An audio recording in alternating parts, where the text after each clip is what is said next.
你聽過幾多次神嘅存在，但從來都冇任何客觀嘅證明去支持呢項論證。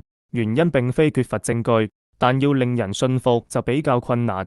要證明神嘅存在就有所不同。例如證明冥王星嘅存在，並唔等於證明到黑洞或電子是否存在。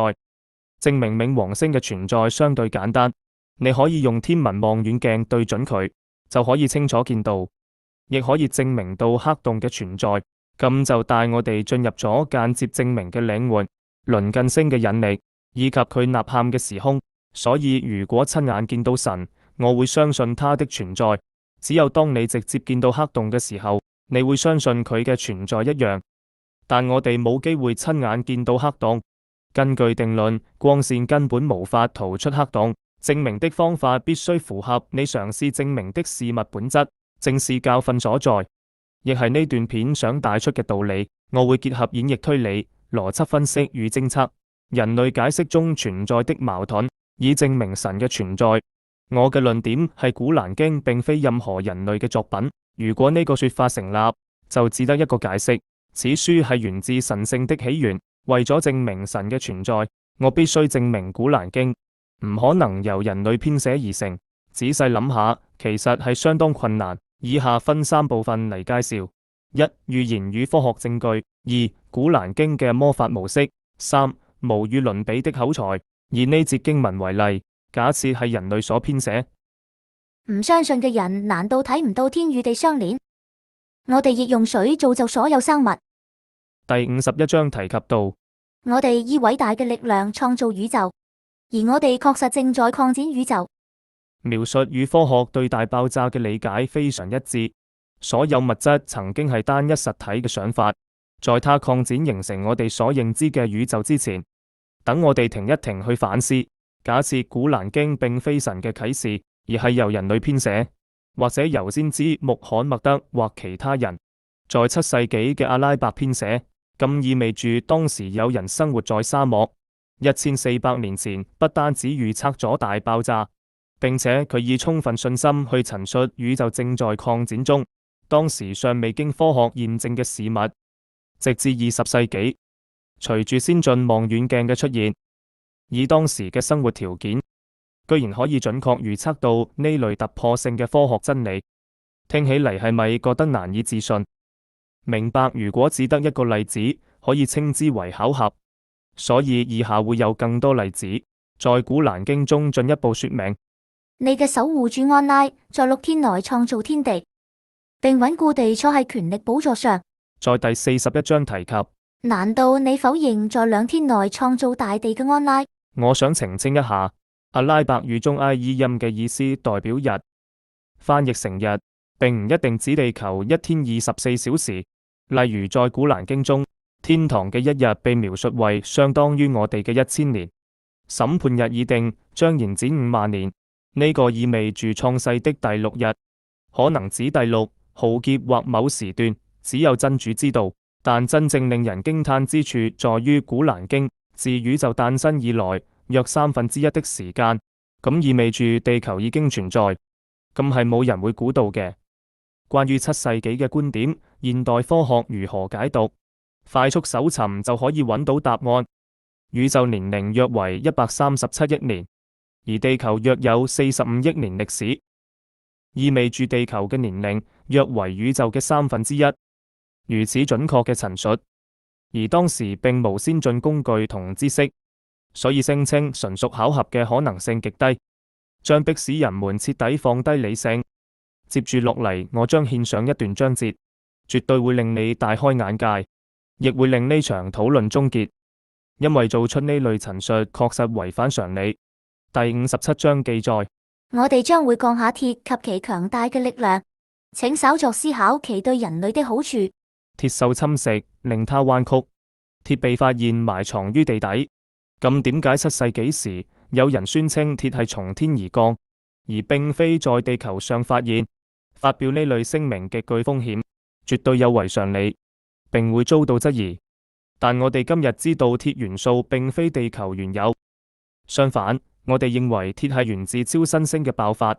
幾百萬年前，一顆巨星飛向地球途中發生爆炸，鐵擁有所有元素中最緊密結合嘅原子核。更令人着迷嘅係，在原子層面上，鐵展現出驚人嘅強度，與古蘭經完美吻合。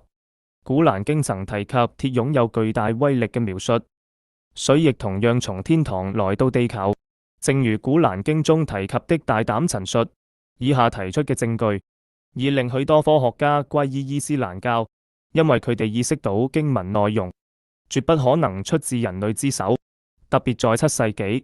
關於我哋幾個世紀以嚟對大腦嘅認知，人們曾認為腦部前額部分處理視覺。在20世紀，隨着腦部掃描技術與神經科學嘅發展，揭露咗驚人嘅真相。大腦掌管視覺嘅部分，實際上位於後方，腦後葉嘅前方額葉。無論前額葉皮質被如何稱呼，都被認為在扮演關鍵嘅角色。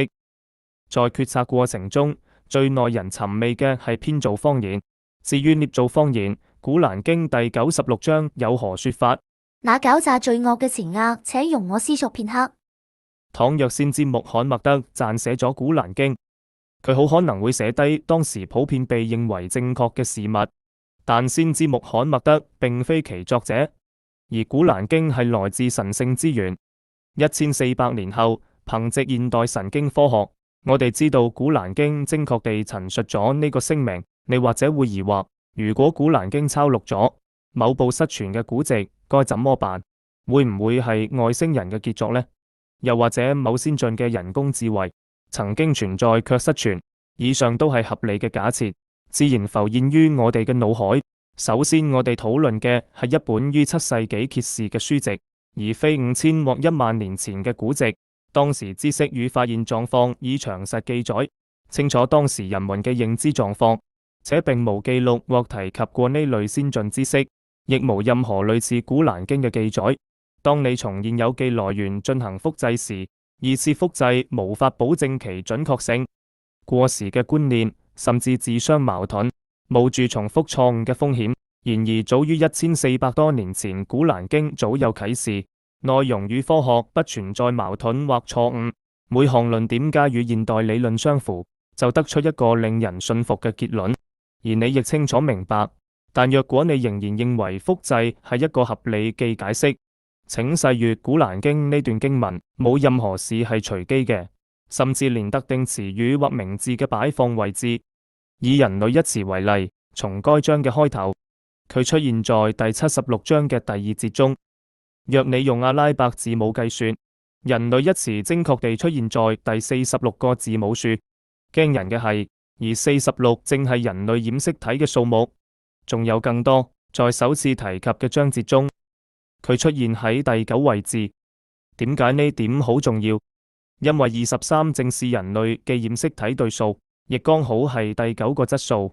如果你分析第36章第77節經文，從呢句經文嘅開端，精子一詞精確位於第23個位置，咁我哋又對人類精子有幾多了解？佢亦剛好攜帶住23條染色體，但你唔知，你或者會講係純屬巧合。呢一系列數值相關並唔係人類所獨有，佢延伸至其他動物，例如猿猴、蜜蜂、馬同豬。猿猴呢個詞記最後一個字母，正確位於第48個位置，而48則代表猿類嘅染色體數目。同樣地，蜜蜂一詞出現在第16章第68節，以及蜜蜂一詞嘅最後一個字母位於第16個位置。蜜蜂擁有16對或32條染色體。在第3章14節出現馬呢個字，正確位於第64位。從呢句經文嘅開頭，而64剛好係馬嘅染色體數目。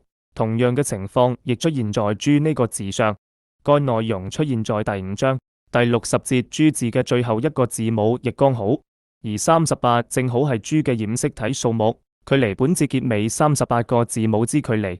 更不止於此，呢種驚人嘅相關性，在其他動物身上同樣成立。在古蘭經中提及嘅動物包括驢仔、狗、駱駝，仲有牛、羊以及雞冠鳥，咁實在太不可思議。人類對染色體一無所知，更遑論7世紀時對佢哋嘅數量，竟能形成如此精準且一致嘅排列。無論係刻意或偶然，都超乎理性所能理解。在整本古蘭經中維持此結構層次。在提及眾多動物時，對任何人類作者而言幾乎係不可能，咁就只剩得一個可能性。但有趣嘅係，對於我們能輕易觀察同驗證嘅事物，呈現出一致性嘅數目。例如，古蘭經中提及月呢個字共12次，等於一年有12個月，而單數形式嘅日字出現365次，日嘅複數形式被提及共30次。在古蘭經中提及禮拜一詞共5次。古蘭經最令我驚嘆之處，在於其對應保持平衡之事物，展現出絕妙平衡。因為古蘭經的啟示歷時23年之久，沒有章節編號。經文同時在不同章節中揭示，通常根據當時嘅發展情況。儘管過程看似支離破碎，古蘭經仍保持住無懈可擊的平衡，超越人類能力的連貫性與一致性。等我哋一齊嚟睇睇呢啲數字。生與死皆有提及，在古蘭經中各出現145次。今生與來世亦然。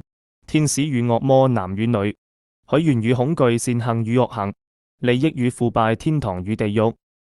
古蘭經中提及水共32次，而地或大地一詞被提及13次。水與土地，你知道有趣之處嗎？如果你用百分比比率計算，相比起持續移動嘅大地，佢同水嘅比率相同。在第3章中，真主說耶穌在真主面前的地位與亞當的地位等同，他用塵土塑造了他，然後對他說要有，他就有了。呢節經文將耶穌與亞當並列比較，令人驚訝嘅係佢哋嘅名字在古蘭經中被提及嘅次數竟完全相同，各為25次。再舉一個例子嚟結束我嘅論述，一幅插圖，令人難以置信的複雜性與精確性嘅呈現。早在7世紀記古蘭經中，人人皆知天際最耀眼記星天狼星。古蘭經最令人驚嘆之處在於，佢記載咗天狼星與地球之間嘅距離，甚至未提及他所言，正是他才是主。如果你數一數阿拉伯字母嘅數目，出自本章第1節星辰一字，至第32節大地一字，總數剛好係861個字母。現代科學話俾我哋知，天狼星同地球嘅距離約為861厘光年，或距離地球8.61光年。我哋之前提過鐵嘅章節，如果你數一數詞語嘅數量，從古蘭經開篇至鐵字為止，共5100個字。出乎意料嘅係，地球上嘅鐵元素竟集中於地表下方5100公里嘅地域之中。鐵漿係古蘭經第57章，一種常見嘅天然鐵，同位數係 Fe57。仲有冇其他反駁嘅論點去否定我至今為止所提出嘅證據？任何質疑我所分享嘅論點嘅有效性，任何令人容易理解嘅合理解釋？仲有冇人認為古蘭經嘅內容係人類撰寫？如果呢一刻仲有懷疑嘅地方，請在評論區留言。你可以選擇關閉影片，並將所有都視為巧合，但你內心深處理性嘅一面，你骨子裏嘅數學，你血脈相承嘅科學，仲有烙印喺你靈魂深處嘅邏輯，絕唔會俾你用呢個解釋過關。令你唔可能忽視嘅壓倒性規律、精確度與絕對嘅不可能性。如果古蘭經純粹人類智慧嘅產物，古蘭經中有句優美嘅經文，難道他們不仔細思考古蘭經嗎？若非來自真主安拉，其中必定會發現許多矛盾之處。呢句總結咗全部。在結束影片之前，希望你聆聽呢段經文，向你展示這是一項奇蹟，不單在於我之前嘅表述，更在於它的聽覺效果。